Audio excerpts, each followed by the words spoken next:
Hey, Shalom, Israel. Shalom. First and foremost, I want to give all honors and praises to Yahweh, by Hashem, Yahweh Shai, by Hashem, Rekah Kwadash. I want to give double honors to the elders and apostles of Great Millstone for bringing out the 100% truth and keeping it real. Salutations to the 144 hopeful elect of Israel, pushing this word in all truth and sincerity. And the 1/3 of Israel who believe in the word and follow the land wherever you goeth. Shalom, brothers and sisters. Shalom, y'all. Let me get into this little short epistle real quick through the spirit and power of Yahweh Shai. I want to double check the audio. And basically, this epistle is based off of, yesterday had the spirit come up on me, and I was thinking, sometimes last week I had this cold. It wasn't too bad because I went, prayed to Yahweh Shai and took the garlic and the honey, immediately, and the symptoms subsided, before they even started up, and I didn't feel bad or nothing like that. It was a nuisance, the coughing and the congestion and the phlegm and all that kind of stuff. But we got through it, and guess what? I remembered yesterday that I had that cold, and I was like, because sometimes, most of the time when we have a little illness or something like that, a sickness or a hurt finger or a hurt toe, and it heals up, you forget all about it. It's in the past now. You rarely think about that thing anymore. And I thought about, correlated that with Esau, through the spirit. I was like, because the scripture speaks about how he's going to be eradicated off the face of the earth after that 1,000 years of hardcore captivity. I'm like, nobody's gonna give a damn about this guy. Nobody's gonna miss these damn devils. And I tried to do this short epistle yesterday, like several times, and the phone was acting up. So I titled it differently this morning. They will not be missed. I'm going to come back later on and retitle it, Nobody's going to miss these devils. Okay? So as you can see here, this little thumbnail, U.S. strikes in Venezuela. And we saw that they were, they're liars from the womb. First, it's about some drugs. Then the man said, "Oh no, that's our oil. They slithered away from from our corporations. Back in 1977 or something like that. He's saying some kind of way. I saw the article before and I read it. They got away with it. Now we want it back. We want that. We want it back. We want control of their oil back. That's our oil. He admitted to that. So that's what they do, bro. And they go around the world doing this. And we're going to read a few scriptures based off of what these Edomites do. They're created to be the wicked. They're created to promote evil. So we can see what evil looks like and how not to be a wicked ruler. Because when Yahweh Shai comes, when the kingdom of heaven is established, it's going to be peace on earth. It's going to be an everlasting rulership where dwell of righteousness that's ran by righteousness. So we have a lot to look forward to, real life. And we're going to read these few scriptures that illustrates these devils. Esau, Edom, the Caucasian race, the devil that the Bible speaks of. And this is the end of their reign. We're witnessing the downfall of their kingdom. Now, I got to say this, too, also through the Spirit. Yesterday, after they did the strike on Venezuela, then for us down here in the Caribbean, they restricted the air flight. So a lot of people that were supposed to come down here on vacation were not able to come down here. And the people that were supposed to go home yesterday were not able to go home. And it caused so much freaking confusion, bro. I mean, damn. I was already looking forward to a hard day's work, of course. But it was actually almost harder because it was out of the norm. It was, you didn't know what to expect. And it all happened suddenly. So in this time of Jacob's trouble, we're going to be out of our comfort zone. Things are not going to go as planned. Things are not going to go like they normally would go. And we got to be ready for that, bro, because it's a nuisance. You got to stay in the spirit. And that's what I learned yesterday. And it's much harder than just everyday life going to the plantation, these normal comforts that we have. Because you got to be put out of your comfort zone in this time of Jacob's trouble when things are all, turned upside down because of this new W agenda. They're going to try to flip the strip and try to bring in different laws and what you can and restrictions, what you can and what you can't do normally that you can and would do. You can't do that anymore. So it's, just like the time of the implementation of the medicine and the diaper face era. It was chaotic. It was a lot of, things that you had to get used to. Shelter in place and all that kind of bullshit, So, this is the book of Revelation chapter 6, verse 4. And then went out another horse that was red. Esau Edom. The first came out red all over, right? That old serpent called the old dragon called this, how does it go? Esau also represents the dragon. He represents the old serpent. He's the spirit of Cain. He's the serpent. He's the spirit of the serpent in the Garden of Eden. The same. They're all one and the same. Esau, Edom, the Caucasian race, devil that the Bible speaks of. And there went out another horse that was red, and power was given to him that sat thereon to take peace from the earth. And that's what we're witnessing with our own eyes. This devil's running around the whole earth, taking away the peace. That's why we entitled this epistle, They Will Not Be Missed. If this devil was not here, all these other countries would, go on. They try to, do their little trade, make their own. But no, Esau's here.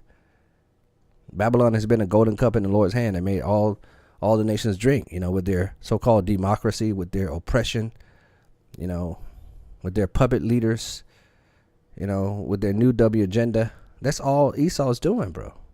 And there went out another horse that was red, and power was given to him that sat thereon to take peace from the earth, and that they should kill one another. And there was given unto him a great sword. So Esau has this great sword. By thy sword thou shalt live. One of the blessings of Esau. And we can see that sword in action. It's the book of Micaiah chapter 2, verse 2. And they covered fields. Let's start at verse 1. Woe unto them that devise iniquity, and work evil upon their beds. They go and run around taking things that don't belong to them, lands, anything they want, oil, and work evil upon the beds. When the morning is light, they practice it because it's in the power of their hand. It's in the power of their hand. The earth is given into the hand of the wicked, right? It says they covered fields and take them by violence. We want that. We want that oil. We got to find a way to get it. I don't care what it takes. Let's set up a scheme. Let's set up a plan. Let's paint him as a bad guy. He's a tyrant. He needs to be taken out of power. We need to help those people over there. And they covered fields and take them by violence, and houses and take them away. So they oppress a man and his house, even a man and his heritage. That's what they do. Now, on the flip side of this is Yahushua, the kingdom of heaven being established. It says, John 10:10, the thief cometh not but to steal and to kill and to destroy. Once again, that's Esau. Esau, Edom, Caucasian race, the devil that the Bible speaks of. All they do, steal, kill, and destroy. I am come. They got whenever they talk about they want to help somebody, they're going to kill you, they're going to steal from you, and they're going to destroy you. GMO foods. All this so-called green energy and all that stuff is bullshit. They have there's technology out there that can really benefit people and help people, to live a better, healthier life. But that's not what Esau's created to do. He's created to be the wicked, the adversary, the devil that the Bible speaks of, the deceiver. The thief cometh not but to steal and kill and to destroy. I am come that they might have life and that they might have it more abundantly. So when Yahweh Shemashah comes, when he comes down, and he's going to put all rule, all power, and authority under his feet. Where's that scripture at? Do we have it?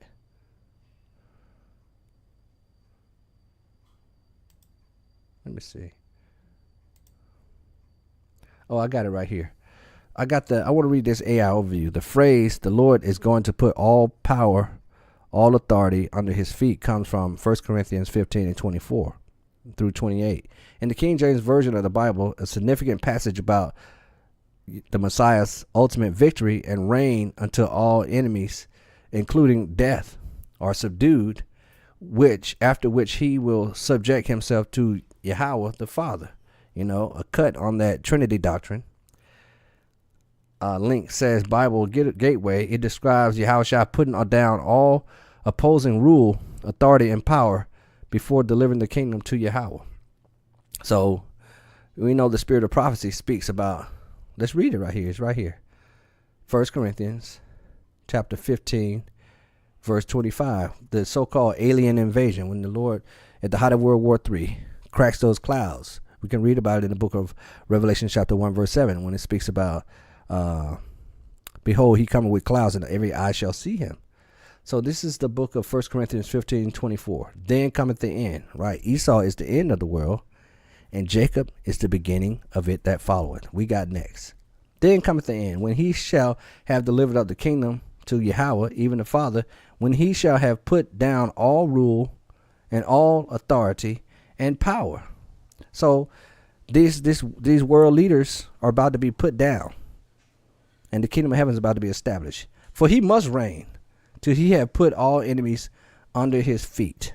Okay, it's beautiful, bro. We have so much to look forward to. Going back to John 10 and 10, the thief cometh not but to steal, kill, and to destroy. I am come that they might have life, and that they might have it more abundantly. That's the gospel. That's the good news. Yahweh Shemashah delivering us out of these devils' hands. And going back to what I was speaking about, we're not gonna miss these devils. And I was thinking about that cold that I had a couple of, I don't know, last week or whatever. But you keep taking the medicine, you keep praying, and eventually that cold's gonna be gone, and you're not even gonna think about it anymore. You're not even gonna remember that cold anymore. It'd be like something in the past. You can't remember the pain and the discomfort of it at all. Nothing. It was, and now it's gone. That's how Esau's gonna be in the kingdom of heaven. We're gonna not even think about that damn devil. He's not gonna miss his ass no more. Okay, and that's what this epistle is all about. Just simple, straight to the point. Why you got these plantation Christians holding hands with these devils, and you got those of the circumcision talking about the heathen can make it. No.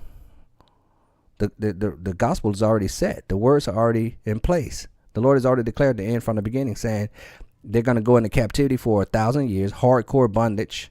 He that leading into captivity shall go into captivity. Revelation chapter 13, verse 9. And then after that 1,000 years, he's going to be eradicated off the face of the earth. That's the way it's written, bro. So the physician, Ecclesiasticus in the Apocrypha chapter 10, verse 10, the physician, Yahushua, the doctor, cut it off a long disease. And he that is today a king, tomorrow shall die. Because this is Esau's rulership. Is it not? The earth is given into the hand of the wicked. Esau is the end of the world. Esau and Jacob both received the blessing of rulership of the whole earth. This is the end of Esau's kingdom. Period, point blank. The physician cut it off the long disease.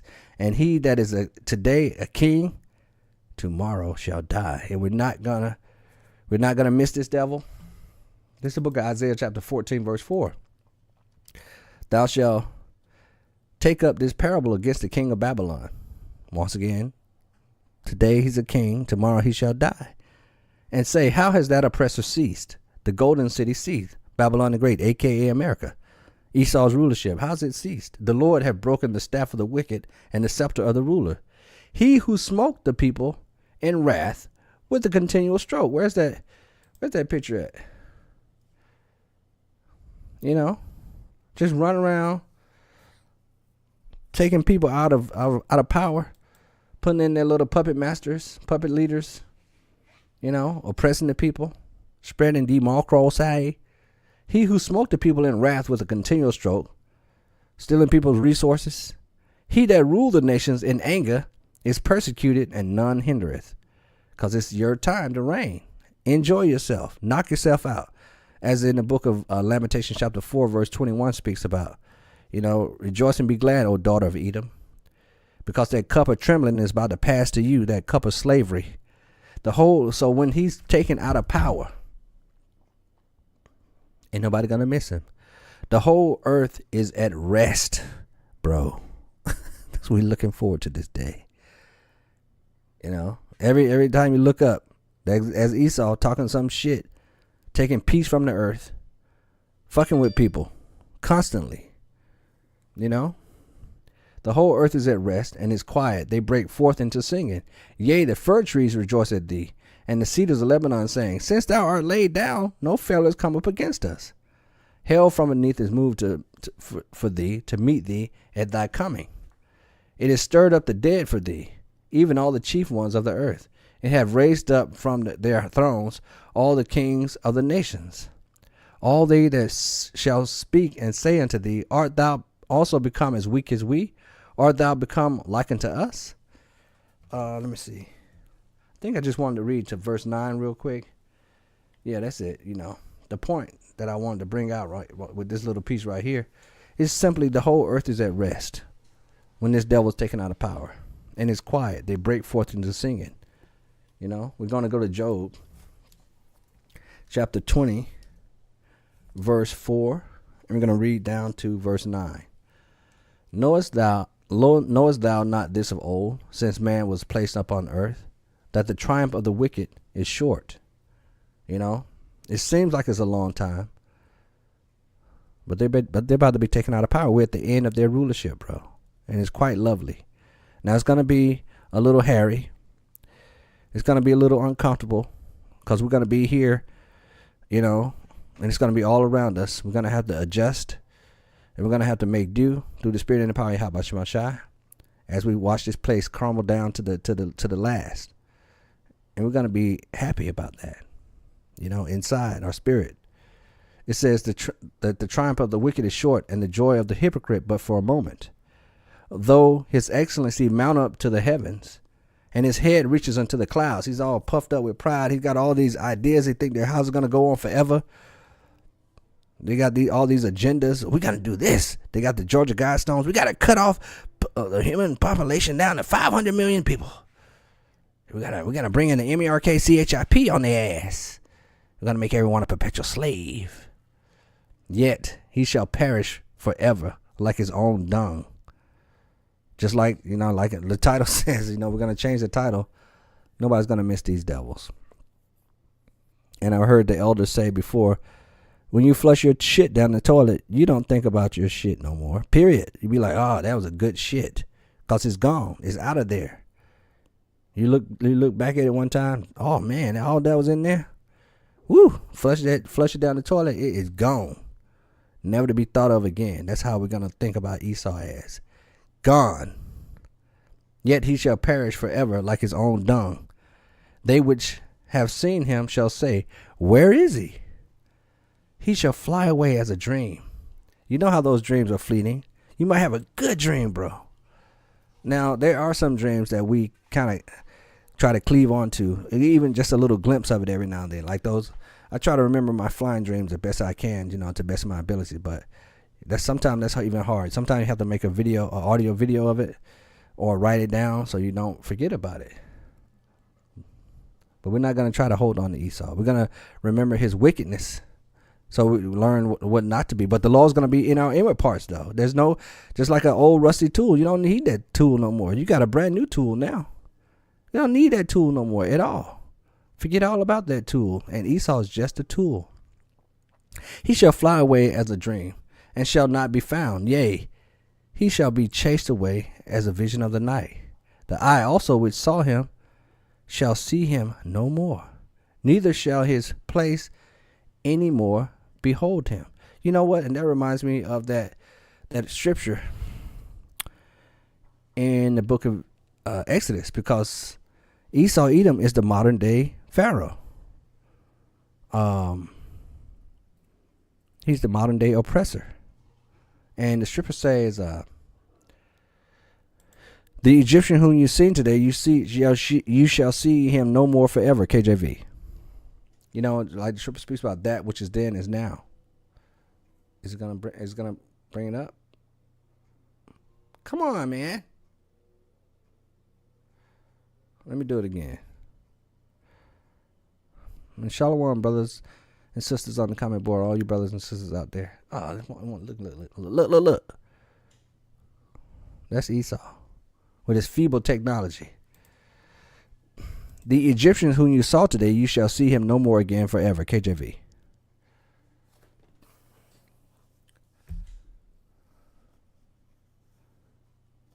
Now they fucking with us. See? You see that? The Egyptian whom you see today, you shall see him no more again forever. KJV. Goodness gracious. Talking about overpronunciating your words. Exodus chapter 14, verse 13. And once again, that which is then is now. There's no new thing under the sun. And we're speaking these words to the children of Israel. And Moses said unto the people, fear ye not, stand still and see the salvation of the Lord, Yahweh Shemashai, which he will show to you today. For the Egyptians who ye have seen today, ye shall see them again no more forever. It's going to be the same thing with Esau Edom in these last days. He's going to go into hardcore captivity. He's not going to have a say in this world anymore. He's going to be slaves for 1,000 years. Whooping that ass. Foot up ass. Foot up ass. The scriptures say pay them back double for all that she's done to us. Foot up ass. Crying, slobbing, snot running out the nose. Oh, man. Then they're going to be eradicated off the face of the earth. They're not going to be missed. The whole earth is at rest and is quiet. Then we're going to jump down on this one right here to Isaiah chapter 14, verse 12. It says, how art thou fallen from heaven, O Lucifer? Lucifer just means light bearer. And these Edomites, they have the light. The international bankers, they are in rulership. They know who they are. They know who we are. The children of this world are wiser than the children of light. How art thou fallen from heaven, O Lucifer, son of the morning? How art thou cut down to the ground, which didst weaken the nations? For thou hast said in thine heart, I will ascend unto heaven, I will exalt my throne above the stars of Yahweh Shemashai. I will sit also upon the mounts of the congregation in the sides of the north. I will ascend above the heights of the clouds. I will be like the Most High. Yet thou shalt be brought down to hell. That condition of the mind, that slavery, just like we're yet in our captivity. We're in hell right now. Think about the parable Lazarus and the rich man. I love it, man. I love it. Over and over and over. We're going to talk about it. Over and over and over and over and over to ad nauseum. Ushering in the kingdom of heaven. Condemning this wicked ass world. Prophecy saying before. Yet shall thou be brought down to hell, to the sides of the pit. They that see thee shall narrowly look upon thee and consider thee, saying, is this the man that made the earth to tremble? That did shake kingdoms? Where that picture at? Oh, yeah, I saw an article, too, that he also sent out word to, I think, Cuba, Colombia, that they could be next. And a couple of more countries, that they could be next. You better play your cards right, or you could be next. You know what I'm talking about? The hammer of the earth. They that see thee shall narrowly look upon thee and consider thee, saying, is this the man that did make the earth to tremble? That did shake kingdoms? That made the world as a wilderness and destroyed the cities thereof? That opened not the houses of the prisoners? Look at Gaza. Destroyed that place. All the kings of the nations, even all of them lie in glory, every one in his own house. But thou art cast out of thy grave like an abominable branch, and as the remnant of those that are slain, thrust through with the sword, that go down to the stones of the pit, as a carcass trodden on the foot. Right? All the other kings, all the other nations' kings, and leaders, after that 1,000 years of hardcore captivity, they're going to go back to their countries. They're going to be tributaries. But you're going to be separated from these other nations. And you're going to be eradicated off the face of the earth. Thou shalt not be joined with them in burial. We're going to let them go back and be tributary to the children of Israel. We're going to teach them the law, statutes, commandments of Yahweh Shemashai, and the earth is going to be at peace. The scripture speaks about how they're not going to learn war anymore. They're going to turn their weapons, all their weapons. Of course, we're going to have taken that all down anyway. But nobody's going to be fighting anymore. It's going to be peace on earth. It's going to be a world ran in righteousness without the Edomites. Thou shalt not be joined with them in burial, because thou hast destroyed thy land and slain thy people. The seed of evildoers shall never be renowned. Prepare slaughter. I read all that just so we could read verse 21 and 22. Prepare slaughter for his children, for the iniquity of their fathers, because they are their fathers. You know, God is not mocked. Whatever man soweth, that shall he also reap. You know, he that leadeth into captivity shall go into captivity. He that killeth with the sword must be killed with the sword. Prepare slaughter for his children, for the iniquity of their fathers, that they do not rise nor possess the land, nor fill the face of the world with cities. For I will rise up against them, said the Lord, Yahweh Shemashah, the Lord of hosts, the Lord of armies, and cut off from Babylon the Great, a.k.a. America, the name. Okay, they're talking about the eradication of Edomites. Their name is not going to be in the earth anymore. The remnant, not one of them going to be left. And son, all their seed line gone. And nephew, make sure, because the seed, a nation is populated by the man, by the seed. But if you cut off all the men children, there's no more seed to be had, no more balls, no more nut sack. The son, the nephew, said the Lord, Yahweh Shemashah. Thus said the Lord, bro. So we're going to close it out with this. Like I said, just a short, simple epistle that these devils are not going to be missed after it's all said and done. Nobody's going to miss these devils. They were just created to be the wicked for this time so we can learn good and evil before we establish the kingdom of heaven and everlasting rulership. We got next. The physician cut it off a long disease. And he that is today a king, tomorrow shall die. Isn't that beautiful, bro? So just like these little colds and stuff that we have, after a while, you don't even have them. You don't have you continue to eat healthy, and take care of yourself and pray to the Lord and do the proper things, and soon that cold's gonna be gone, and you're not even gonna remember that cold anymore. We're not gonna remember these devils anymore. They've done their job, just like an old tool that's no longer needed. Throw that shit away and turn your back on it and keep on moving. So with that, all praise to you, Yahweh Shemashah, bro, for this understanding that this not the end all be all. That we he didn't forget his people. He didn't forsake his people or his creation and leave it in these damn devils' hands. So with that, I want to give all honors and praises to Yahweh, Bahashem, Yahweh Shai, Bahashem, Rekah, Quadash. I want to give double honors to the elders and apostles of Great Millstone for bringing out 100% truth and keeping it real. Salutations to the 144 hopefully elect of Israel, pushing this word in all truth and sincerity, and the 1/3 of Israel who believe in the word and follow the Lamb wherever he goeth. Shalom, brothers and sisters. Shalom, y'all. Keep the faith. We almost home.